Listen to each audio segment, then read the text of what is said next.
Bom, hoje o assunto é arte.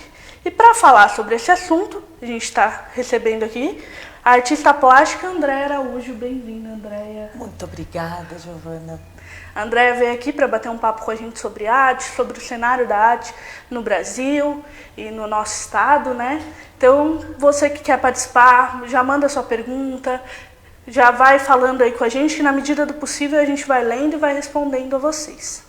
Para começar, Andréia, eu queria que você se apresentasse para quem está nos acompanhando aqui, dissesse quem é a Andréia e como que a arte surgiu na sua vida. Bom, eu sou Andréia Araújo, artista plástica, e a arte surgiu na minha vida desde que eu nasci, para falar a verdade. Quando eu era muito pequena, eu era muito ativa e eu passava longos períodos de férias na casa da minha avó, e como eu não parava quieta, ela sempre me dava pincel, tinta, pano, papel, qualquer tipo de suporte para eu ficar parada um pouquinho. E daí veio a minha paixão. E eu sou completamente apaixonada pela tinta, pelo cheiro, pela textura, pelas telas. Aí, durante a adolescência, namorei bastante com isso, mas como todo adolescente tive algumas dúvidas e acabei não fazendo de cara artes plásticas. Eu fui primeiro para publicidade, fiz publicidade, trabalhei com isso, saí do Brasil, fui morar fora, enfim, várias coisas aconteceram. Mas eu nunca deixei de pintar. Mesmo que fosse a parede da minha casa, mas eu estava sempre pintando alguma coisa.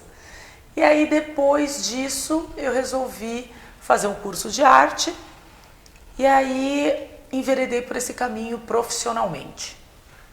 Há quanto tempo você está, mais ou menos? Profissionalmente faz 2 anos, 2 anos extremamente intensos. Bacana. A sua última exposição, né, chamada Fluxo, ela conta um pouco da sua vida, né, uma leitura da sua vida. Conta pra gente como que foi esse processo de produção. Como todo o meu processo produtivo, profissional, vem acontecendo de uma forma muito rápida, foram 2 exposições individuais em 2 anos, mais algumas coletivas, eu acabei tendo uma evolução da pintura muito rápida também, até de processo criativo, de maneira de pensar.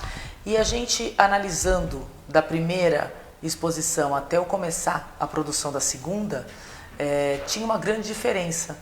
E daí que vem o nome, o fluxo. O fluxo de como as coisas estavam acontecendo, da pessoa que eu estava me tornando, das mudanças que estavam acontecendo comigo e com a pintura. Bacana. Você falou que foi assim muito rápido, né, tudo. Eu queria saber como que se dá o seu processo de produção, como que você pensa numa obra até desenvolvê-la. Então, quando a gente fez essa análise, olhando para as minhas obras anteriores e a mudança que teve na pincelada, eu comecei dali a traçar o processo até onde eu gostaria de chegar. E aí eu trabalho fazendo alguns esboços. Normalmente, eu vou te falar, eu rabisco no celular.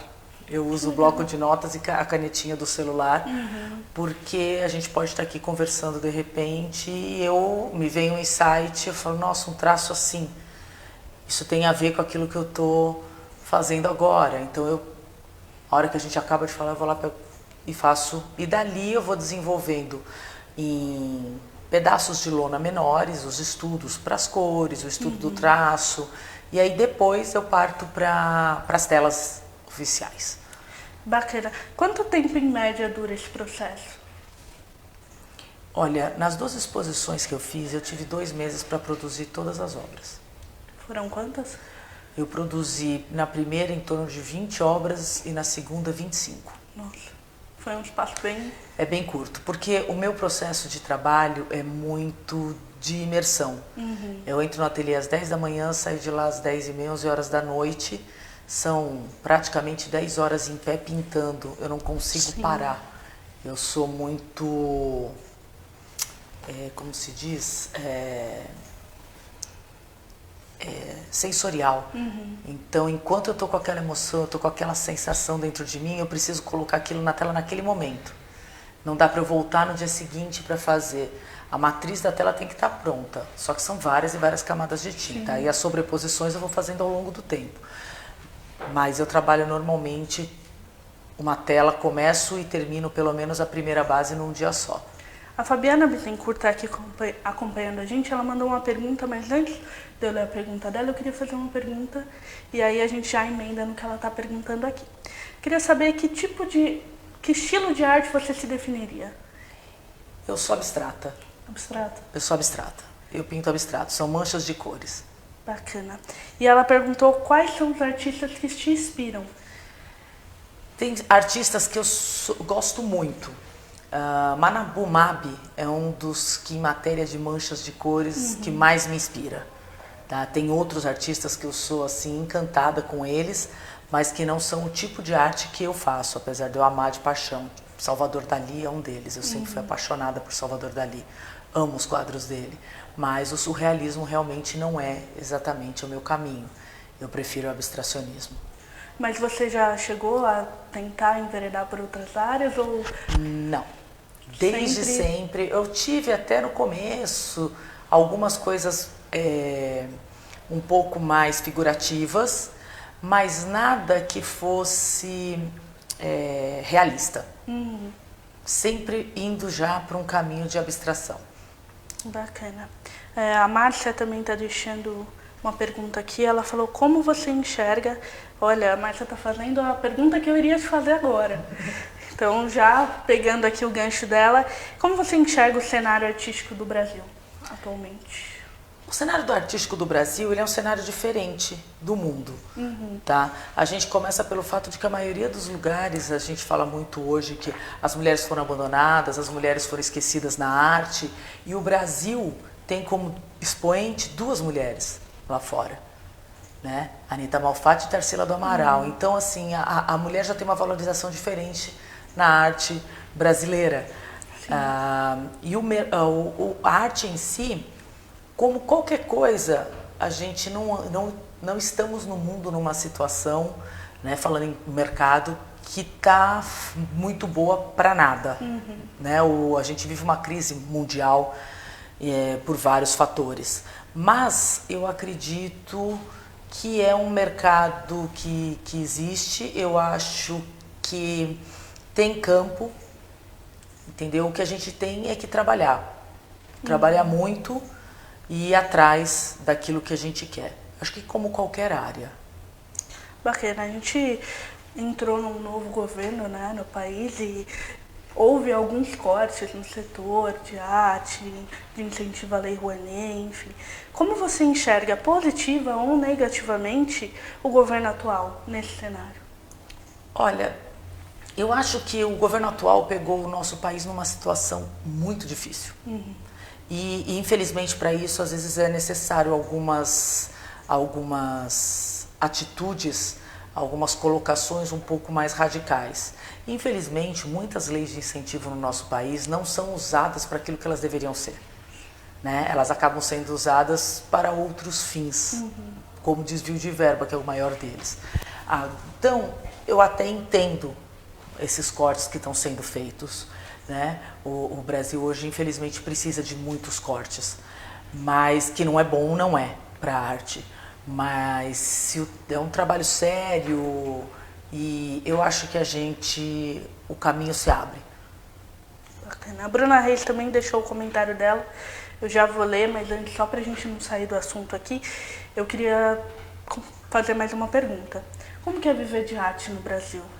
E quais são as suas principais dificuldades dentro disso? Viver de arte é muito difícil. Eu sempre brinco com os meus amigos e coisa e tal, porque todo mundo fala, pinta, você só pinta, né? Você só pinta.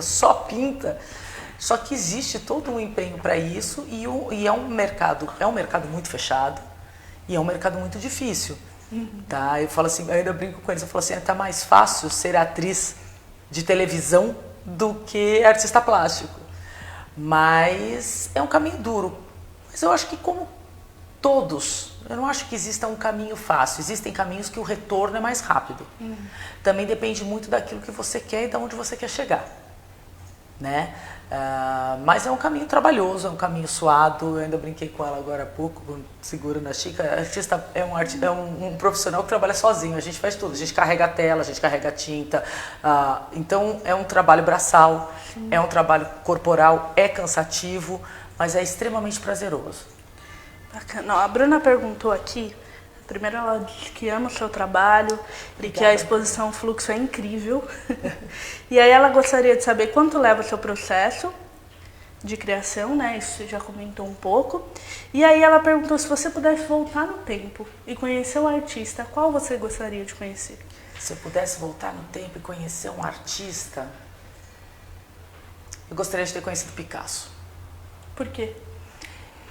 Porque eu acho Picasso genial e a forma dele de se expressar naquele momento e as curiosidades que ele teve, as pesquisas que ele fez, eu gostaria de ter conhecido Picasso.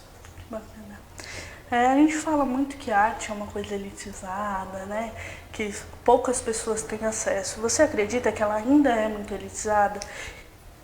Pode. Então, depende do que tipo de acesso. Acesso para conhecer a arte, eu acho que a gente até que tem bastante. A gente tem um MASP em São Paulo, com um acervo maravilhoso, com exposições maravilhosas, que tem dia gratuito, que tem promoções, que tem todo um trabalho para trazer o público para ele. Então, eu acho que você acaba, assim, tendo acesso.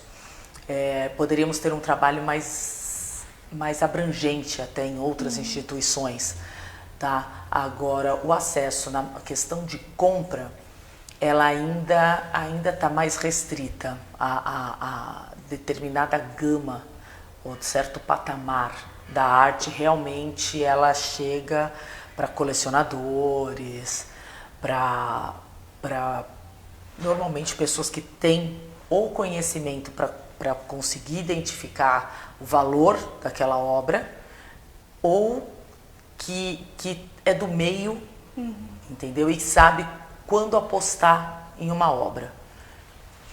Mas você acredita que isso é uma questão de cultura ou são outros fatores? Eu acho que é uma questão de cultura. A gente não é ensinado a vivenciar a arte, a apreciar a arte e nem a valorizar aquilo que a gente tem. A gente vê até por monumentos históricos que nós temos no país. Sim. Eles são novos porque nós somos novos, né?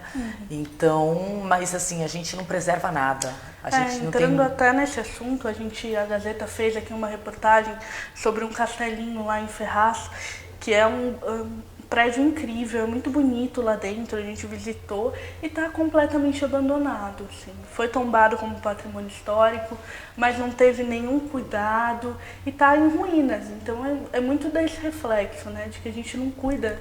Exatamente. Esses tombamentos que a gente tem o hábito de acontecer, eu acho que de uma certa forma ele é tombado, mas ao mesmo tempo não existe um incentivo para que aquilo seja rentável. Porque apesar ele é tombado, então você não pode derrubar, você não pode mudar a fachada, você não pode fazer uma série de coisas, mas você tem que fazer aquilo se pagar, porque nada vive de graça, certo? E eu acho que é aí onde falta, onde peca. Por que não transformar num museu? Por que não transformar num espaço, então, já que é da década de 40, num espaço para arte, numa escola para criança, que seja para música, teatro, cinema, para tudo que é envolvido na arte, porque a arte é muito vasta, não é só a pintura, a escultura, temos várias formas de fazer arte. Então é esse incentivo que eu acho que falta. E lá é muito bacana que a gente, passeando lá dentro, tem umas pinturas em afresco nas paredes que estão impecáveis, assim. Nem parece que se passaram tantos anos, elas são lindíssimas e estão impecáveis. E é muito triste ver se degradando, né, coisas tão importantes para a história, tanto do município de Ferraz, quanto das pessoas, da região, né? Eu acho que é importante para o Brasil como um todo. Sim. Porque são monumentos que fazem parte da nossa história. Ele tem uma história de construção. Com certeza ele foi construído com um porquê, ele foi habitado por alguém. Então tudo isso faz parte da história do nosso país. E aí quando você viaja, você sai, você vai para o velho mundo, onde tudo começou, você vê esse tipo de monumento sendo preservado. Sim. Eu acho que é o que falta pra gente. Ó, tem mais algumas pessoas nos acompanhando aqui. A Lu Dourado deixou uma pergunta que eu vou deixar para o finalzinho. Ela quer saber o que tem aí previsto, mas aí no finalzinho a gente já conversa sobre isso. Eu queria, você já citou um pouco sobre as duas artistas brasileiras, né, que figuram aí no cenário mundial, mas eu queria saber qual que é a importância da mulher no cenário artístico. Eu acho que a mulher vem ganhando espaço cada vez mais. Né? Hoje muito mais do que antes, nós sempre fizemos parte. Todos os ateliês, desde a antiguidade, sempre tiveram mulheres. Só que por uma questão social, a mulher nunca pôde, durante muito tempo não pôde fazer muitas coisas. Então eu acho que é uma luta que a gente ainda não acabou, eu acho que ela vai estar em movimento ainda, né? Mas eu acho que a gente tem um espaço bastante grande hoje. Eu acho que a gente tá equiparada. É que a mulher muitas vezes tem que abrir mão de algumas coisas porque a gente não tem uma jornada somente profissional. Nós temos uma jornada de família, nós temos uma jornada profissional. Então essa dupla, tripla jornada que a gente tem às vezes dificulta porque a arte precisa de empenho. Porque é aquilo que eu te falei, tem dia que eu vou para o ateliê e eu chego em casa, já está todo mundo dormindo. Tanto que eu esperei um momento da vida onde eu pudesse investir nisso porque eu tivesse tempo e que eu tivesse disponibilidade. Entendi. A Marcela fez uma pergunta muito interessante. Ela falou que no processo de criação, que pode ser muito longo, você consegue separar as emoções individuais e as sensações do momento da arte? Não consigo. Tanto que tem alguns dias que eu vou para o ateliê, eu já estou com toda a série pronta, porque primeiro ela fica pronta na minha cabeça. Eu já tenho toda ela desenhada na minha cabeça. E aí, às vezes, quando a gente passa ela para o concreto, passa para a solução final, ela acaba tendo algumas mudanças, porque você vê que aquele traço precisa vir mais para a direita, mais para a esquerda, você precisa diminuir aqui ou aumentar ali, a carga de cor precisa ser mais forte ou menos, né, porque vai ficar mais interessante, a composição às vezes acaba acontecendo, mas isso acontece na hora, e isso tem a ver com a forma como eu tô naquele momento. Tanto que tem dias que eu chego no ateliê, eu pego o pincel, eu começo, dei uma dúzia de pinceladas e parece que o pincel não vai, parece que a cor não tá boa. Eu lavo, guardo e falo, hoje não tá, hoje não dá, amanhã eu tô de volta. Então afeta muito nesse processo. Afeta. Bacana. O pessoal fala muito que não entende arte, né, e por isso não consome. E aí eu vi uma frase sua que diz que, na verdade, não precisa entender, é preciso sentir a arte. E eu queria que você comentasse um pouco disso. As pessoas se preocupam muito, né? Eu não entendo o que o artista quis dizer com essa tela. Nem sempre o nosso processo é só dizer alguma coisa, porque o dizer às vezes é muito subjetivo. Eu normalmente, nas minhas telas, eu passo as minhas vivências. Eu acho que praticamente todos os artistas. Você pega fases mais depressivas de alguns artistas ou mais felizes deles nas suas vidas pessoais, você vê a diferença dos quadros de uma fase para outra. Né? Então, assim, não tem como dizer que a gente é completamente separado da obra. A obra faz parte do artista, o artista está em cada obra. Então, eu acho que você, olhando para uma obra, você tem que sentir o que ela te transmite. Qual é a sensação que você tem? Nossa, isso me assusta, nossa, isso me incomoda, nossa, isso me traz aconchego, me traz calor. E eu acho que daí você passa a querer conhecer aquele artista, saber como ele pensa, como é a vida dele. E aí você começa a entender o que o artista está colocando ali, o que ele está expressando na obra. Bacana. Você se lembra qual foi o primeiro quadro, a primeira coisa que você conseguiu chamar de arte que você viu? Primeiro que eu vi ou que eu produzi? Que você viu. Que eu vi? Foram os quadros de Benedito Calixto, né? Porque eu nasci em Itanhaém. Eu nasci no Guarujá, morei em Itanhaém até os 12 anos de idade. Eu estudava numa escola chamada Benedito Calixto. Então tinha um quadro de Benedito Calixto. Benedito Calixto estava na nossa história. A gente tem um convento lá que fica aberto, tem obras também. Então Benedito Calixto foi a primeira pessoa, o primeiro quadro que eu vi, que eu podia falar que isso é arte. E ele foi o primeiro também artista que você conheceu, estudou? Ou vieram outros depois? Vieram outros. A gente acaba estudando e aí a gente acaba enveredando pelo caminho do que a gente mais gosta, né? E a pintura de Benedito Calixto nunca foi muito a minha escola. Na verdade, eu nunca estudei pintura mesmo. Eu comecei quando eu tinha, sei lá, uns 10, 12 anos. Eu fui fazer um curso de desenho, na sequência eu fui fazer pintura. Só que na primeira ou segunda telinha que eu fiz, o professor mandava a gente copiar uma paisagem normalmente, né? E eu mudei a tonalidade do céu e ele virou para mim e falou assim: por que você fez, sei lá, lilás se era laranja? Eu falei: porque eu não gosto do céu dessa cor, eu prefiro dessa, mas você tem que copiar. Eu falei: muito obrigada, guardei as coisas na maleta e fui embora. E eu nunca mais voltei. E aí todo o meu processo foi sozinha, fui aprendendo, fui fazendo. Então tudo que eu li, eu sempre li por mim. Agora que eu faço muitos cursos de arte, vou pesquisar outros artistas, mas a gente acaba sempre enveredando por aquilo que a gente mais gosta. Então, nesse processo de estudo, você sempre lia o que mais chamava atenção, Sim. Né? E quais foram esses principais artistas, além dos que você já citou?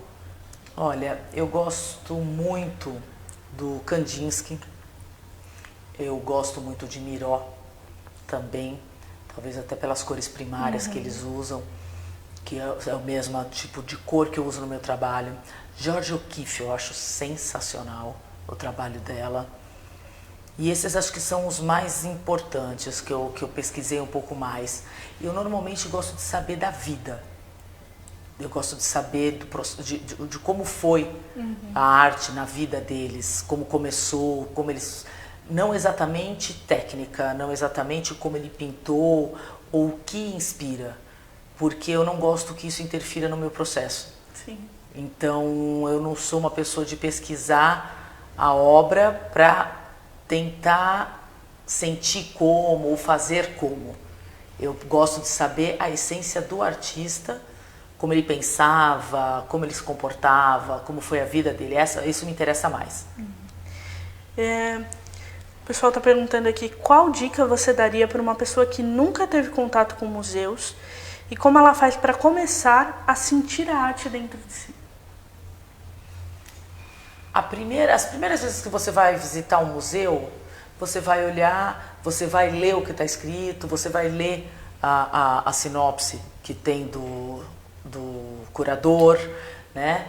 E aí você vai falar assim: gosto ou não gosto. Vai ser isso. No começo a gente gosta ou não gosta. A partir do momento que você começa a criar o hábito de ver, de visitar, você vai começar a perceber que de repente tem um quadro que você não gosta tanto, mas você acha ele interessante de alguma forma. Talvez você não comprasse, você não tivesse na sua casa, não importa qual é o artista, não importa o valor, não estou falando de investimento, estou falando da pintura em si. E aí você começa a achar interessante, aí você começa a pesquisar, a ler alguma coisa sobre o artista. Hoje é muito simples, né? Você na frente do quadro, você dá um Google e você está com ele ali na mão. Coisa que antigamente tinha que chegar em casa ou ir na biblioteca da cidade, pegar uma Barça deste tamanho e folhear para achar. Então hoje está muito fácil de você ter acesso, né? E aí você começa a perceber, fala assim: aí você vê que determinado período, isso aqui aconteceu na vida dele, então entendi porque tem tanto preto nesse quadro, porque tem tanta luz nesse quadro. E daí o processo vai acontecendo, é uma coisa natural. Porque eu acho que a gente nasce, o ser humano como um todo, a gente nasce sempre sendo atraído pelo visual. Sim. Tanto é que as novas gerações, eles não conseguem sentar e ler. Para estudar história, geografia, aquilo para eles é muito chato. Por quê? Porque está tudo aqui, é visual. O ser humano é visual. Eu achei muito interessante você falar do seu processo de produção e dizer que você faz no celular, né? Faço. Porque é algo muito novo, assim. Eu faço meus rabiscos todos no celular. Bacana. Eu queria saber o que é arte para você. Para mim, como pessoa... Isso. Para mim a arte é expressão. Para mim a arte é terapia. Para mim é a forma que eu tenho de mostrar para o mundo aquilo que eu sinto, aquilo que passa dentro de mim, aquilo que eu espero, aquilo que eu almejo para o mundo como um todo. Andréia, queria te agradecer. Muito bacana saber um pouco da sua história, dizer que o espaço aqui está sempre aberto para manifestações artísticas, para falar sobre o assunto. Quando tiver novas exposições que devem conversar com a gente, está super convidada. Muito obrigada. Eu vou pedir, a gente ainda não terminou, mas eu vou pedir para o Bruno já fazer o sorteio de quem está nos acompanhando aqui, para saber quem ganhou os ingressos. E aí eu quero saber de você quais são os próximos projetos que você tem aí. A Márcia perguntou se tem alguma exposição em São Paulo prevista. Esse ano eu não tenho mais exposições, a gente agora está entrando já num período muito de finalização de ano e é um período bem complexo, né, para exposições, mas ano que vem com certeza vai ter uma em São Paulo e aí as outras eu vou mandar para vocês, tem algumas engatilhadas, ainda não estão fechadas, tá? Mas assim que eu souber eu mando e quem quiser ver, acompanhar na minha página no Instagram, que é a mais atualizada hoje em dia. Acho que o Instagram é a maior ferramenta que a gente tem, né, de trabalho. Ainda mais você que trabalha com artes visuais, né? Exatamente. Então, quem quiser vai estar lá sempre, todas as informações no andrearaújo.art, sem E. Bacana. O que você tem curtido de arte atualmente? Eu gosto muito de, apesar de não ser a minha área, eu gosto muito do impressionismo. O impressionismo, ele me marca, ele me atrai demais, ele me chama atenção pela quebra, na verdade pelo movimento, pelo que eles fizeram em matéria de arte, né? Eu gosto bastante. Agora, do novo, eu gosto muito da arte urbana. A arte urbana é uma coisa que eu não faço, mas que me agrada demais também. E entra muito na questão da acessibilidade da arte, né? Sim, entra muito nessa questão da acessibilidade. Eu acho que é uma forma das pessoas vivenciarem e sentirem a arte. Tá aí uma boa forma de começar, olhando a arte urbana. Bacana. Você escuta alguma música quando você está produzindo?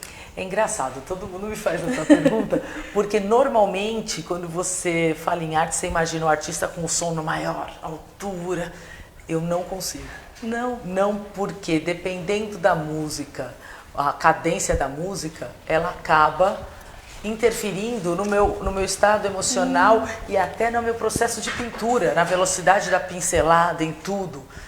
Se eu te disser, eu coloco séries do Netflix e eu faço audiosérie. Então eu vou escutando e vou pintando, só para não ficar completamente no silêncio.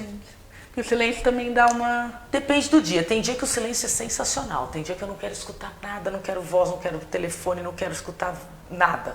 Mas tem dia que é muito solitário.